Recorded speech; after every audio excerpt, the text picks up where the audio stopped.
রব্বুল আলামিন বলেন ইন্নামা ইয়া'মুরু মাসাজিদাল্লাহি মান আমানা বিল্লাহি ওয়াল ইয়াউমিল আখির ওয়া কামাস সালাতা ওয়া আতাজ যাকাতা ওয়া লাম ইয়াখশা ইল্লাল্লাহ ফাআসা উলাইকা আন ইয়াকুনু মিনাল মুহতাদিন। সুবহানাল্লাহ পড়েন।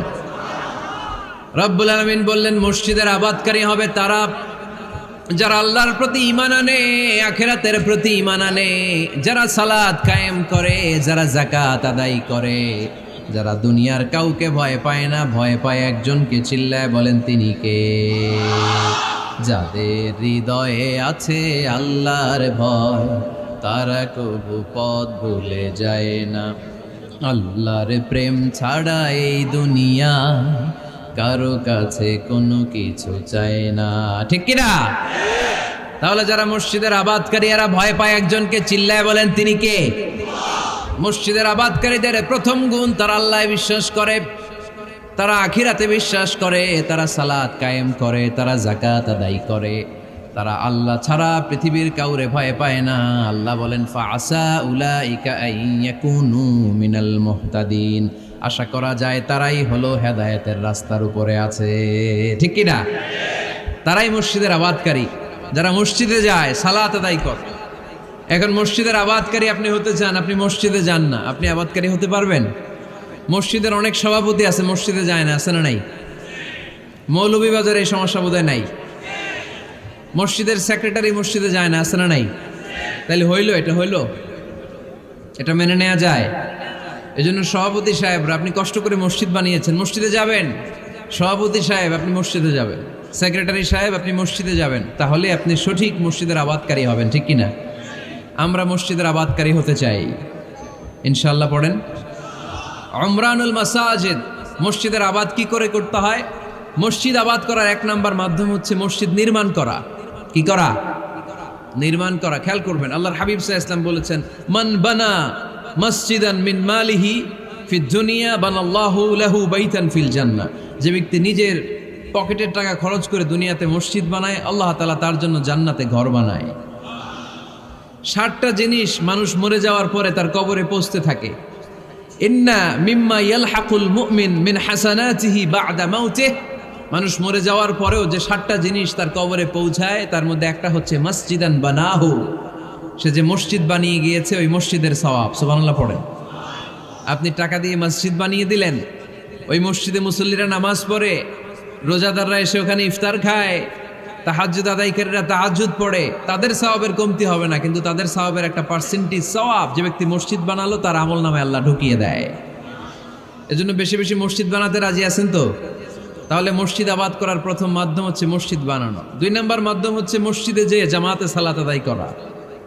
জামাতে সালাতুল জামাআ তাফদুলু সালাতাল ফাযযি বি27 দারাজা। ঘরে নামাজ পড়লে, একা একা পড়লে যেই সওয়াব, জামাতে পড়লে 27 গুণ বেশি সওয়াব। সুবহানাল্লাহ বলতে পারলেন না? হে নামাজি আমার ঘরে নামাজে পড়ো আজ, দিলে মে তোমার চরণ তলে হৃদয় যায় নামাজ। হে নামাজি আমার ঘরে নামাজে পড়ো আজ, দিলে মে তোমার চরণ তলে হৃদয় যায় নামাজ। পড়েন আল্লাহু আকবার। কি সুন্দর লিখেছেন কাজী নজরুল ইসলাম। মসজিদ কেমন যেন মসজিদ তার নিজের ভাষায় আল্লাহর কাছে কেঁদে কেঁদে ফরিয়াদ জানায়, আল্লাহ নামাজিরা আমার ঘরে আসে না, কি সুন্দর টাইলস, কি সুন্দর মুসল্লা, কি সুন্দর এয়ার কন্ডিশন, সব আছে কিন্তু মুসল্লি নাই, ঠিক কিনা? মসজিদগুলো আল্লাহর কাছে ফরিয়াদ জানায়। এজন্য আমরা যেন মসজিদমুখী হই। কি মুখী? আওয়াজ করে বলতে হবে, কি মুখী? মসজিদমুখী। তাহলে মসজিদ আবাদের 1 নম্বর পদ্ধতি মসজিদ বানানো। 2 নম্বর মসজিদে বেশি বেশি যে জামাতে সালাত আদায় করা। 3 নম্বরে মসজিদের সাথে সম্পর্ক জুড়ে দেওয়া, হৃদয়টা যেন সবসময় মসজিদের সাথে লেগে থাকে। আল্লাহর হাবিব সাল্লাল্লাহু আলাইহি ওয়াসাল্লাম বললেন সাবআতুন ইউযিল্লুহুমুল্লাহু ফি যিল্লিহি ইয়াউমা লা যিল্লা ইল্লা যিল্লু। 7 শ্রেণীর ব্যক্তিকে আল্লাহ তাআলা কিয়ামতের দিন আরশের নিচে ছায়া দিবে, যেদিন আল্লাহর আরশের ছায়া ছাড়া কোনো ছায়া পৃথিবীতে থাকবে না। সেই দিনটা কি এই দিনের মতো? কিয়ামতের দিনটা আজকের এই দিনের মতো হবে? 50,000 বছর হবে। এটা লেন্থ, এটা ডিউরেশন। কাআন সাফসাফা লা তারা ফিহা ইওয়াজা ওয়ালা আমতা, লেভেল প্লেইং ফিল্ড, তামার জমিন। একটু কল্পনা করেন তো ওই দিনটা কত ভয়ঙ্কর। বাবা ছেলেরে চিনবে না ওই দিন, ছেলে বাবারে চিনবে না, স্ত্রী স্বামীকে চিনবে না, স্বামী স্ত্রীকে চিনবে না, পীর সাহেব মুরিদ চিনবে না, মুরিদ পীর সাহেবকে চিনবে না, নেতা কর্মীকে চিনবে না, কর্মী নেতাকে চিনবে না। হায় হায়, ইয়া নাফসি বলে কাঁদবে। সূর্যটা মাথার কাছে চলে আসবে, সূর্যের তাপে মাথার মগজগুলো গলে গলে নাকের ছিদ্র আর কানের ছিদ্র দিয়ে টপ টপ করে বেয়ে বেয়ে পড়বে। তৃষ্ণায় মানুষগুলো পাগল পাড়া, জিব্বাটা বের হয়ে নাভি পর্যন্ত ঝুলতে থাকবে। সেদিন সবাই পাগলের মতো ছুটতে থাকবে, কোনো ছায়া নাই আল্লাহর আরশের ছায়া ছাড়া। আল্লাহর হাবিব বললেন 7 শ্রেণীর ব্যক্তিকে আল্লাহ তাআলা আরশের নিচে ছায়া দিবেন।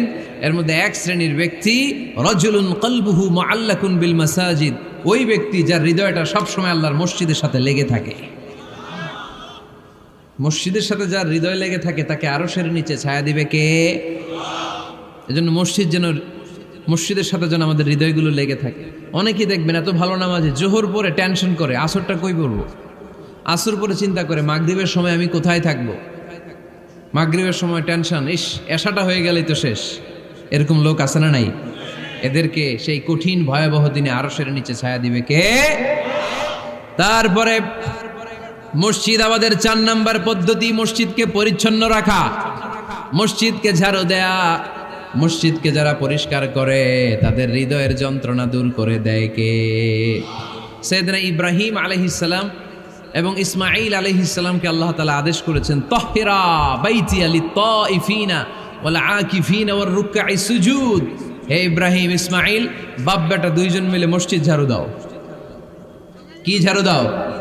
মসজিদেরি ঝাড়ু বড়দার ও কমারে হাত শোনো আমারে মুনাজাত। পড়েন, শোনো শোনো ইয়া ইলাহি আমারে মুনাজাত, শোনো আমারে মুনাজাত। পড়েন আমিন।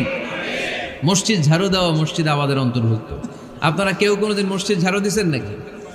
কে কে দিয়েছেন দেখি? সবাই সবাই মসজিদের খাদেম? মাশাআল্লাহ। আমিও দিছি মসজিদ ঝাড়ু, অনেক দিছি। মাশাআল্লাহ, আল্লাহ তুমি কবুল করো। যাদের হৃদয়ে বড় জ্বালা, ফ্যামিলিতে সুখ নাই, শান্তি নাই, তারা হৃদয়ে প্রশান্তি আনতে চাইলে এতিমখানায় যাবেন, এতিমের মাথায় হাত বুলিয়ে দিবেন, এতিমের মুখে খাবার তুলে দিবেন। আপনার হৃদয়টারে নরম করে দিবে কে? আল্লাহর ঘর মসজিদে যাবেন, নিজ হাতে মসজিদটারে একটু পরিষ্কার করে দিবেন, আপনার জীবনটারে উজালা করে দিবে কে? তাহলে এগুলো করার মাধ্যমে আমরা মসজিদের আবাদ করতে চাই। আমরা মসজিদের আবাদকারী হতে চাই কি চাই না?